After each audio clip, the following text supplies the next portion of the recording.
Boa noite, turma, dando seguimento às nossas aulas semanais da Residência Médica e Medicina Intensiva do Hospital Metropolitano Dr. Célio de Castro. Hoje vamos falar sobre hemorragia digestiva baixa. Quem vai apresentar para a gente é a doutora Jéssica Cagliari, a nossa médica intensivista horizontal e também especialista em cuidados paliativos. Ela é horizontal CTI-4 lá do nosso Célio de Castro, preceptora dos meninos. Obrigado, Jess, pela sua dedicação e a esse tempo aos nossos residentes e nossos convidados. A palavra é sua. Ao final, a gente para a gravação. E aí sim, doutor Matheus, o senhor pode voltar a falar, por gentileza. Um abraço. Obrigado, Jess. Boa noite, gente. Obrigada pelo convite aí. Então, hoje, o convite foi para falar um pouco sobre hemorragia digestiva baixa. Isso é uma patologia de grande importância, principalmente para nós da terapia intensiva. É uma causa frequente de internações hospitalares, tá? E qual é o objetivo que a gente vai ter hoje com essa aula? O objetivo da aula vai ser a gente saber um pouquinho, revisar um pouquinho sobre o manejo da hemorragia digestiva quando o paciente chega para nós sangrando. Será que só por uma boa história clínica coletada, pelas comorbidades desse paciente, tem como a gente pensar em algum local que está sangrando? E quando para a gente poder ter certeza desse local que está sangrando, né? Quais são os métodos diagnósticos, né? Tem vários exames que podem ser feitos. Qual exame que tem que ser feito em que momento? Como tratar a hemorragia digestiva baixa? E a parte cirúrgica? Às vezes a gente se depara com o paciente em terapia intensiva, com sangramento volumoso, né? Bate aquele desespero e chama logo o cirurgião. Será que ele tem um papel de grande importância no primeiro momento na hemorragia digestiva baixa? Então, a gente vai revisar um pouquinho sobre isso. Aqui são atualizações que eu vou trazer para vocês dos últimos guidelines, tanto europeu quanto americano, de gastroenterologia e de endoscopia, tá? Então, para a gente começar, inicialmente a gente precisa falar sobre o que é hemorragia digestiva, lembrar o que é a hemorragia digestiva baixa, tá? A hemorragia digestiva baixa, gente, é qualquer sangramento do trato gastrointestinal. Por que qualquer sangramento? Porque isso a gente considera enterorragia, hematoquesia, melena, tá? Às vezes a gente pensa que só hematoquesia é hemorragia digestiva baixa, mas não é. É a causa mais comum mesmo, é a clínica mais comum mesmo, hematoquesia, mas não é só hematoquesia. E um conceito novo que a gente tem aqui, é que nos guidelines anteriores, falava da localização ser após o ângulo de Trentz. E agora não. Ele traz para a gente que é após a válvula ileocecal. Então, qualquer sangramento digestivo em localização após a válvula ileocecal é considerado hemorragia digestiva baixa. Para nós lembrarmos aqui a válvula ileocecal, né? Então, é uma válvula que vai separar o intestino grosso do intestino delgado.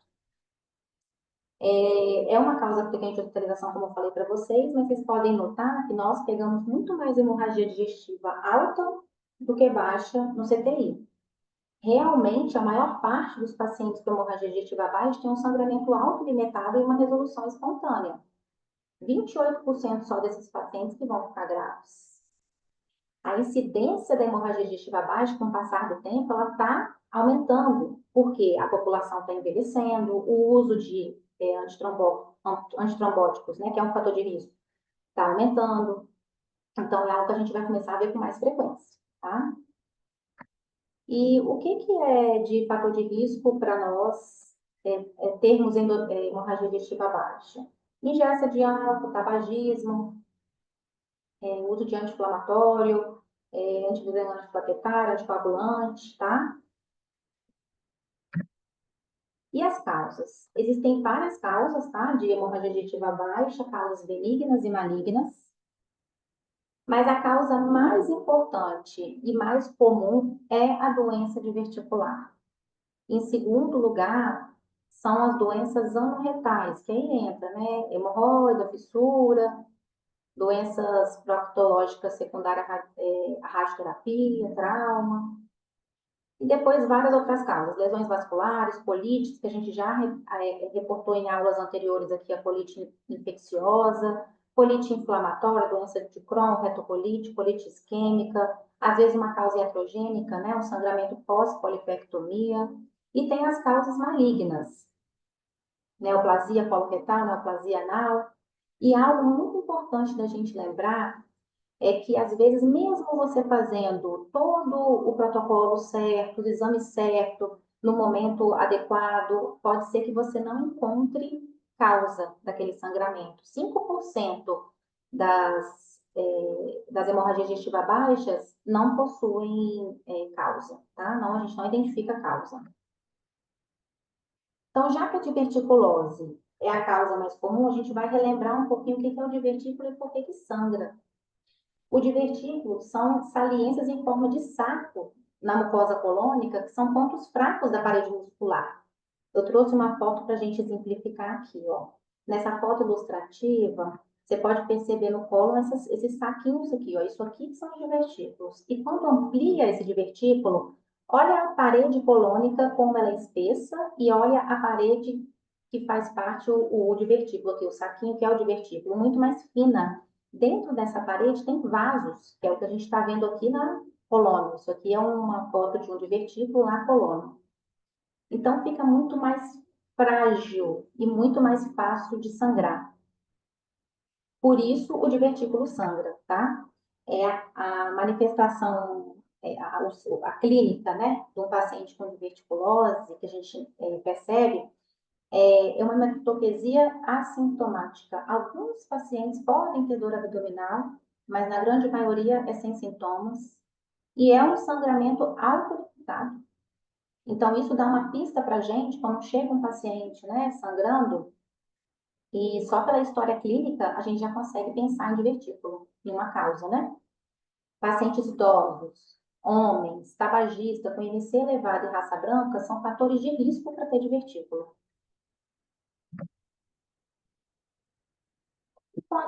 Como que a gente maneja agora, né? Quando o paciente chega sangrando, o que é a primeira coisa que a gente vai fazer?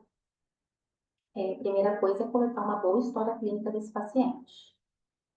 Comorbidade desse paciente, se ele está usando algum medicamento que promove sangramento, né? Um anti-inflamatório, anticoagulante, antiagregante plaquetar.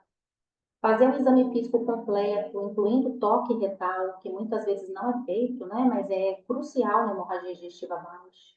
Pedir exames laboratoriais, que são exames que a gente já tem costume pedir em paciente com sangramento, hemograma, coagulograma, entre outros. E avaliar, obviamente, a hemodinâmica desse paciente, né? Existe uma escala, que é Auckland, que a gente não vai usar muito em nível de CTI, mas é mais para conhecimento, tá? Uma avaliação de risco. Isso serve para quê, essa escala? Para a gente identificar os pacientes de baixo risco, aqueles pacientes que conseguem ter alta para continuar o manejo via ambulatorial. Na hemorragia digestiva baixa, nós não temos muitos scores, como tem na hemorragia digestiva alta. Tem basicamente esse aqui. E aí, esse score ele tem uma sensibilidade de 98% para uma alta segura.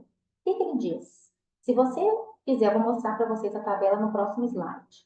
Então, se vocês pontuarem ali pelo menos 8 pontos, menor ou igual a 8 pontos no Auckland, e o paciente tiver um sangramento que foi autolimitado, esse paciente consegue ter uma alta precoce. O que considera nesse score? Considera idade, o sexo. Se o paciente já teve uma internação por hemorragia digestiva baixa prévia, se o toque retal, né? O que foi encontrado no toque retal? Como que está a hemodinâmica dele? Frequência cardíaca, pressão, hemoglobina. Então, se pontuar menor ou igual a 8 nessa tabela, mais um sangramento autolimitado, é um paciente que pode ter alta para continuidade de investigação a nível ambulatorial. A ressuscitação hemodinâmica, que a gente falou, né? Então, nós vamos fazer a avaliação hemodinâmica desse paciente. Os pacientes que tiverem instáveis hemodinamicamente, sangrando continuamente, claro que a gente vai ter que fazer, né? Ressuscitação volêmica, vamos ter que trazer, avaliar se é necessário hemotransfusão. E uma coisa muito importante de ser lembrada é sobre as transfusões. As transfusões, elas devem ser feitas de forma adequada e se realmente for necessário. Você fazer uma transfusão de forma adequada aumenta a sobrevida do paciente em 6 semanas e reduz o risco de sangramento. Transfusamos nesse tipo de sangramento de hemorragia digestiva baixa, continua o manejo normal de outros pacientes sangrando, né? Menor do que 7 hemoglobina transfunde, e se por um acaso for um paciente coronário opaco, menor do que 8. Muitos pacientes vão chegar para nós com hemorragia digestiva baixa e vão estar em uso de anticoagulantes. O que a gente faz, né? O que a gente vai fazer com o uso desse anticoagulante? Então, essas recomendações aqui, tanto de anticoagulantes quanto de antiagregantes, elas estão baseadas tanto nesses guidelines quanto na ESC, tá? A ESC se baseia, inclusive, nos guidelines da gastro e da endoscopia. No caso do antagonista de vitamina K, né, que é o Marevan, a varfarina, o que nós vamos fazer? Se o paciente tiver um sangramento grave e tiver instável hemodinamicamente, nós vamos ter que suspender essa medicação e aí vai ser necessária a reversão da anticoagulação, que é a vitamina K, que nós vamos fazer, o plasma ou o complexo de protombina. No caso, uma coisa só da gente lembrar, o complexo de protombina, ele tem estudos mostrando que ele reduz mais a mortalidade do que o plasma, ele tem a capacidade de reduzir de forma mais rápida o RNI do paciente. E se os pacientes estiverem estáveis, forem um sangramento leve, um sangramento menor, pode-se manter esses anticoagulantes orais, tá? E quando o caso tem que suspender? Quando que a gente vai reintroduzir esse anticoagulante? Se for um paciente que esteja usando o anticoagulante, mas tem um baixo risco trombótico, a gente vai poder reconciliar eles até o 7º dia, né? Dentro dos primeiros 7 dias da interrupção. Mas se for um paciente com alto risco trombótico, que no caso é a maioria dos pacientes, né, que a gente pega, a gente tem que reconciliar o mais precocemente possível. Então, dentro de 3 dias, né, 72 horas, eles orientam fazer uma ponte com heparina, né, até conseguir reconciliar esse anticoagulante. Só lembrando também de um dado importante, às vezes a gente fica receoso com relação ao RNI e fazer tratamento endoscópico, né? É seguro fazer um tratamento de hemostasia endoscópica com RNI menor ou igual a 2,5, tá?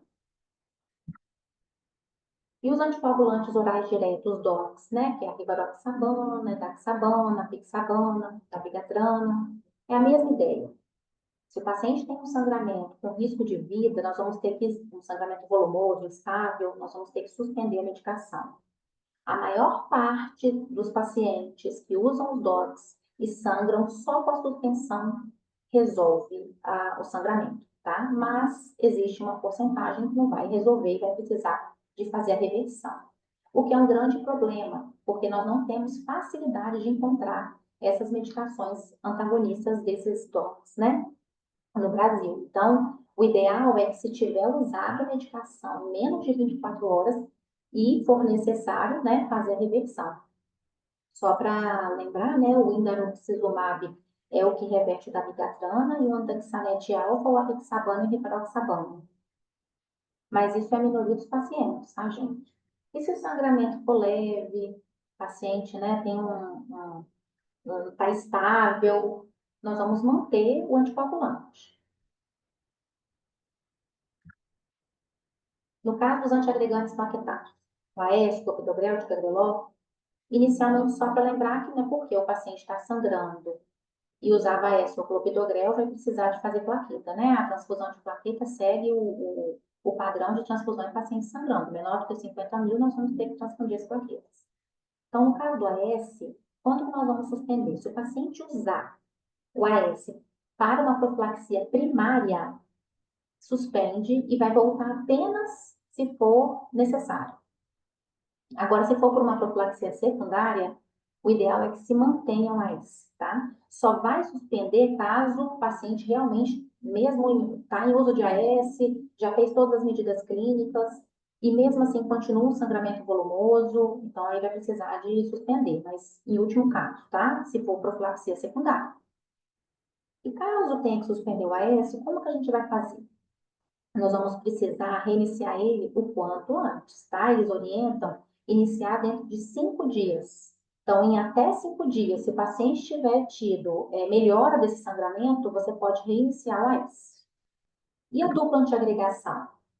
A dupla antiagregação não é recomendada interromper de forma rotineira. Então, vai ser suspensa também na mesma condição do AS, né? Só se por um acaso tiver um sangramento volumoso, se for um paciente estiver muito estável e não respondeu com as medidas clínicas. Mas o que orienta se fazer? Avaliar o risco isquêmico desse paciente, né? Às vezes é um paciente que acabou de fazer um cateterismo, uma angioplastia, então tem que ser avaliado todo o risco-benefício. Nesse caso, se precisar suspender, eles orientam manter o AS e suspender o clopidogrel ou ticagrelor temporariamente. Caso tenha que suspender, o mesmo esquema, né? Voltar o quanto antes, dentro de 5 dias, se por um acaso o sangramento tiver melhorado nesse tempo. E o uso de antifibrinolítico, gente, isso é um tema realmente polêmico, a gente vê que, infelizmente, assim, muitas vezes é feito, mas não tem benefício nenhum. O antifibrinolítico é o transamin, né, o ácido tranexâmico. Ele não é recomendado que seja usado na hemorragia digestiva baixa. Por que não é recomendado? Porque nenhum estudo mostrou que ele reduz mortalidade, que ele reduz a necessidade de hemotransfusão, que vai ter alguma diferença na redução de hemoglobina, que vai ter interferência no tempo de internação hospitalar. E ele aumenta o risco de eventos trombóticos. Então, ele tem mais malefício nesse caso. Então, não é orientado o uso, tá? E o diagnóstico? Existem vários exames diagnósticos. Hemorragia digestiva baixa. Por que a gente vai começar a falar de endoscopia digestiva alta? Porque não tem como a gente descartar que o sangramento seja do trato gastrointestinal superior, tá? Quando que a gente vai fazer endoscopia digestiva alta? São em todos os pacientes com hemorragia digestiva baixa? Não. Se o paciente tem um sangramento digestivo baixo, está instável, nós precisamos de fazer para poder descartar uma causa alta, principalmente dependendo da história clínica desse paciente. É um paciente que usava muito anti-inflamatório, por exemplo, né? A gente vai precisar descartar isso. É importante lembrar, gente, que 8 a 9% dos pacientes que têm sangramento do trato gastrointestinal inferior, a causa é alta, tá? Então, isso mostra a importância da endoscopia digestiva alta. Dos pacientes que têm hematoquesia, porque muitas vezes a gente vê hematoquesia e só pensa em hemorragia digestiva baixa. Mas dos pacientes com sangramento volumoso e sendo hematoquesia, 15% deles a causa é alta também. Agora, se a gente fez um outro exame de imagem, que a gente vai falar no próximo slide, que é a angiotomografia, e já identificou o foco de sangramento, é claro que não vai precisar fazer a endoscopia, né?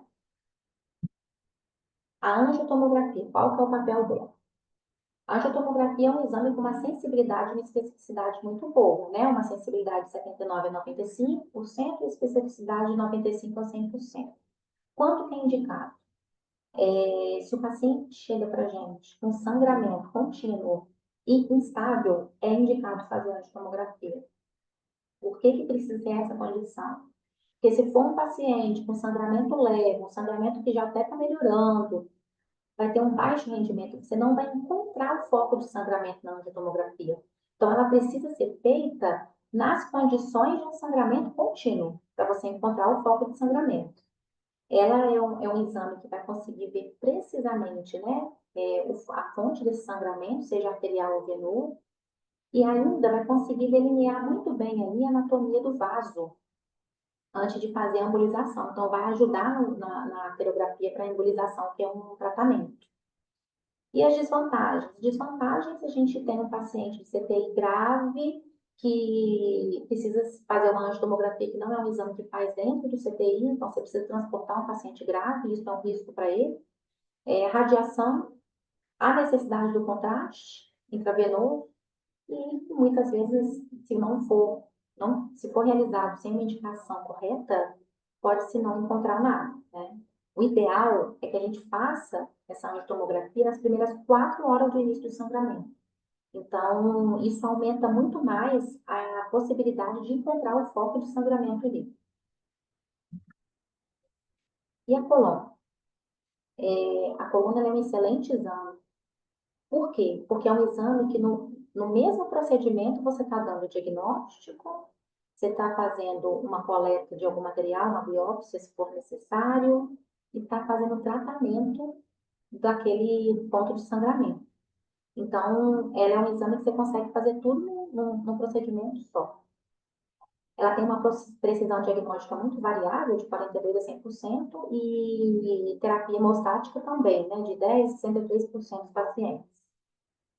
Uma vantagem dela é que o paciente não precisa estar com o sangramento ativo para poder conseguir encontrar, né, a fonte de sangramento, mas ela não é um exame de emergência, gente. Então, ela deve ser feita sim nos pacientes de hemorragia digestiva baixa.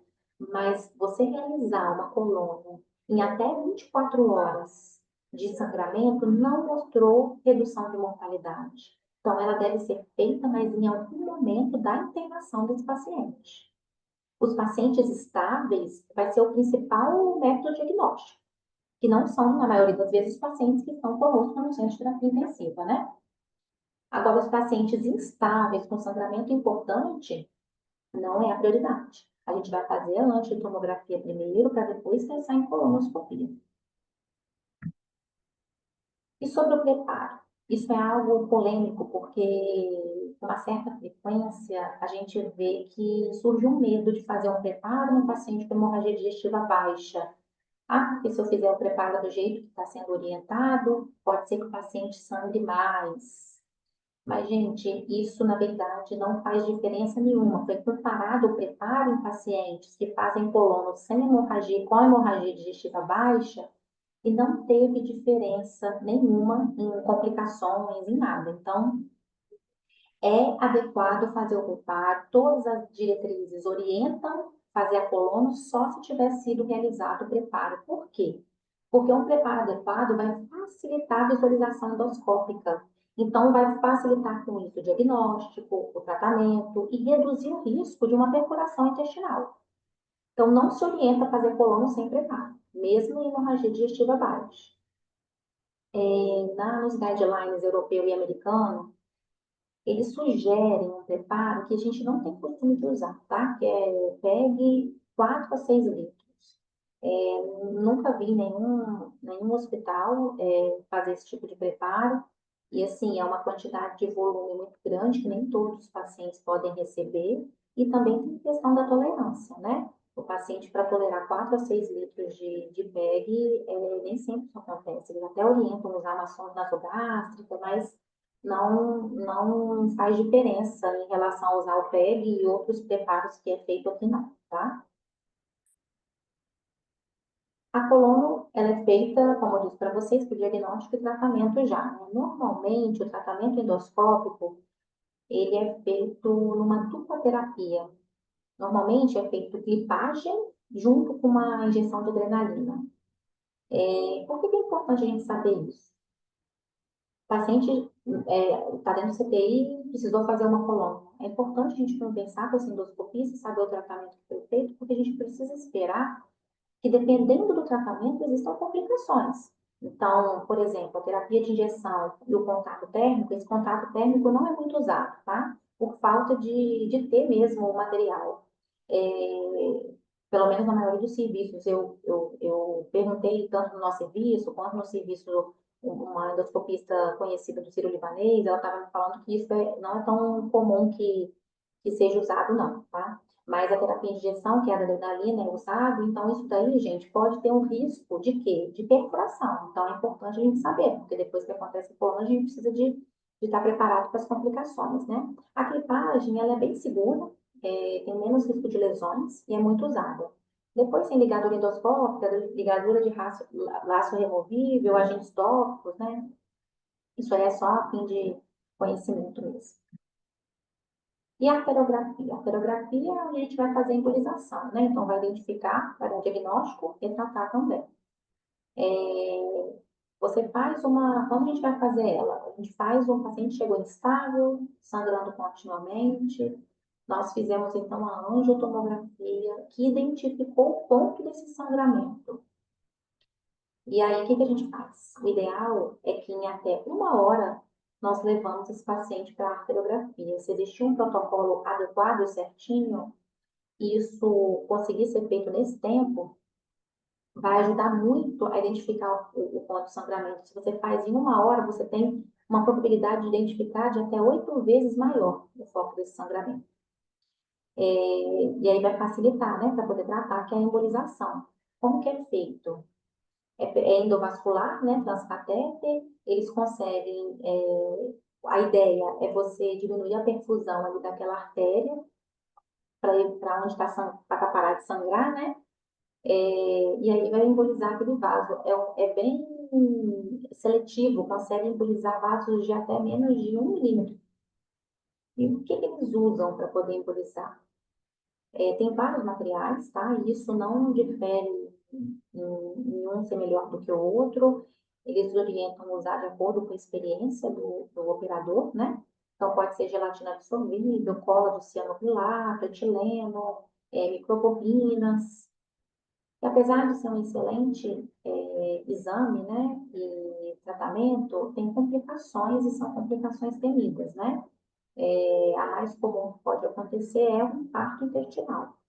E também pode acontecer formação de úlceras. E a cintilografia de hemácias marcadas? Antigamente se falava muito dela ainda na hemorragia digestiva baixa. Hoje em dia está caindo por terra, tá? É um exame que não se usa com frequência mais, tá?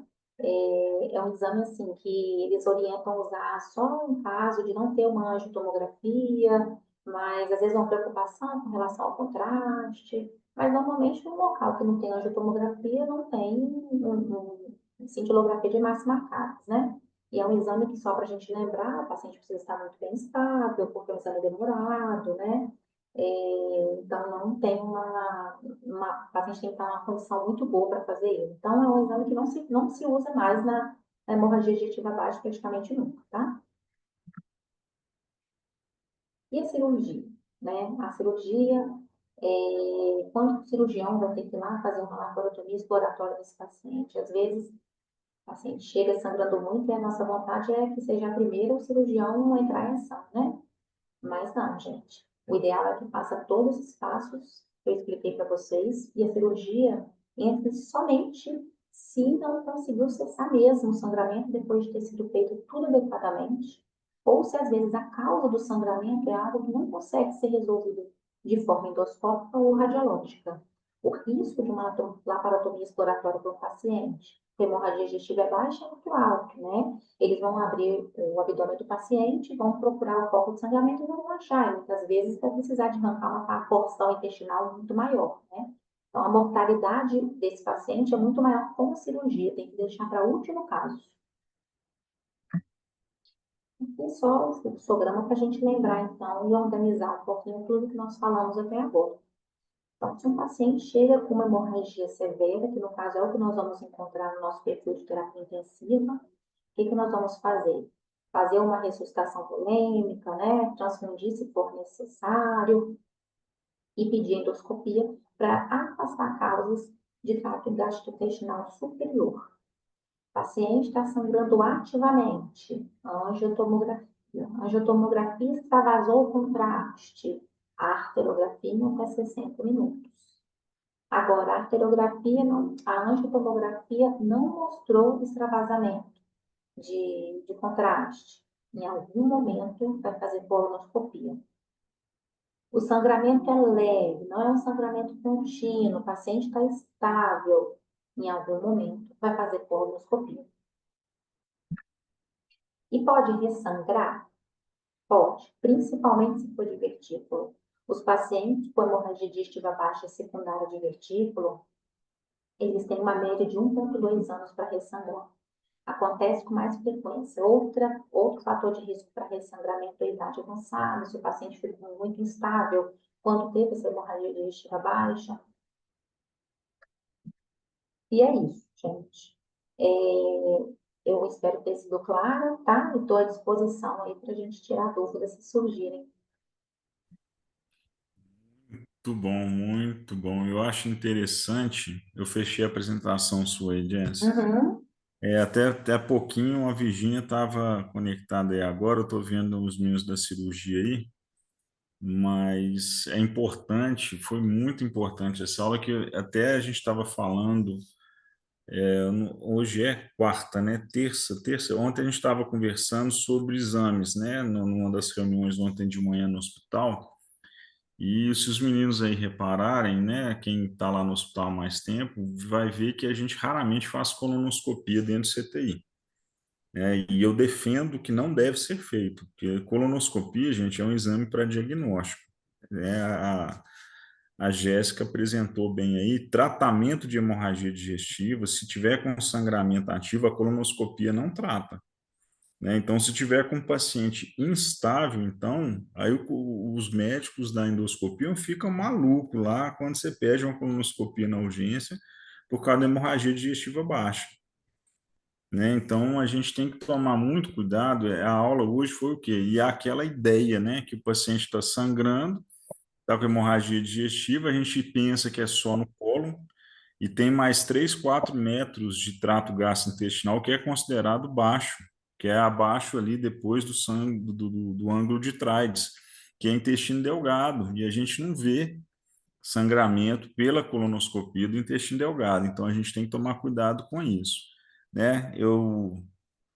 Na época que eu operava, eu tinha muitos casos lá no hospital onde eu fiz residência, chegava muito caso de hemorragia digestiva por ser referência lá em endoscopia. Então, os meninos faziam muito endoscopia alta e colonoscopia diagnóstica.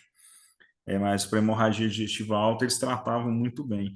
E lá também tinha a embolização pela hemodinâmica. Então, os meninos conseguiam fazer a arteriografia no momento do sangramento ativo e, ao mesmo tempo, fazer a embolização, que é fantástica, né? A gente não entrou em detalhes aí, mas uma das preocupações da gente tratar a hemorragia digestiva baixa com a embolização é quando a artéria é muito calibrosa, né? Se for uma hemorragia digestiva com artéria muito calibrosa, corre o risco de você isquemiar parte da alça intestinal, dependendo de onde o médico lá da hemodinâmica fizer a embolização. Então, não é simplesmente lá fazer a embolização e show de bola, está tudo certo. Uma das principais complicações é a isquemia mesentérica pós-embolização. Isso é importante a gente lembrar. Outra coisa que é importante, a Jéssica falou aí também, gente, é a colonoscopia tem as suas complicações. Né? A principal causa de hemorragia digestiva baixa, quando se trata de cólon, são os divertículos, doença diverticular. Né? Então, quando você faz a parede do divertículo, como a Jéssica mostrou bem ali, ela é fininha, já está inflamada por causa do sangramento. Aí a gente vai e pede o colega da colonoscopia para chegar lá. Não, eu preciso de uma coluna. O que que ele vai fazer? Vai insuflar o intestino para poder fazer a colonoscopia. Quando ele instila ar lá dentro, o que que acontece com a parede do divertículo? Perfura. Não tem sangramento ativo, mas ele fez uma perfuração intestinal ou microperfurações por causa da colonoscopia. Aí o paciente fica lá 2, 3 dias no CTI, não tem sangramento mais, mas você vai fazer um raio-x lá, uma tomografia, pneumoperitônio. E aí a gente está na berlinda, né? O paciente não está sangrando mais, mas a gente fez um pneumoperitônio. Então a gente tem que entender, né? O que eu acho que para os residentes principalmente, colonoscopia não trata, não é tratamento para hemorragia digestiva baixa. É diagnóstico. Você pode entrar lá, o colega vai te mostrar onde que está o sangramento, mas tratar muito raramente eles vão conseguir. A Jéssica colocou no slide aí, se não me engano, de 10 a 63%, alguma coisa assim. Isso, é bem variável. Então, a margem de 10 a 63%, isso aí você pode jogar na loteria também, que você tem 10 a 63% de chance de ganhar, né? Então, eu não sei se tem alguém da cirurgia geral aí que quer acrescentar alguma coisa para a gente, eu acho que não. Não sei, né? Mas e aí, meninos, alguém quer mais falar alguma coisa, alguma dúvida ou alguma colocação para a gente? Essa aula perfeita. Eu vou parar a gravação aqui agora para os meninos poderem perguntar como de costume, senão eles ficam tímidos.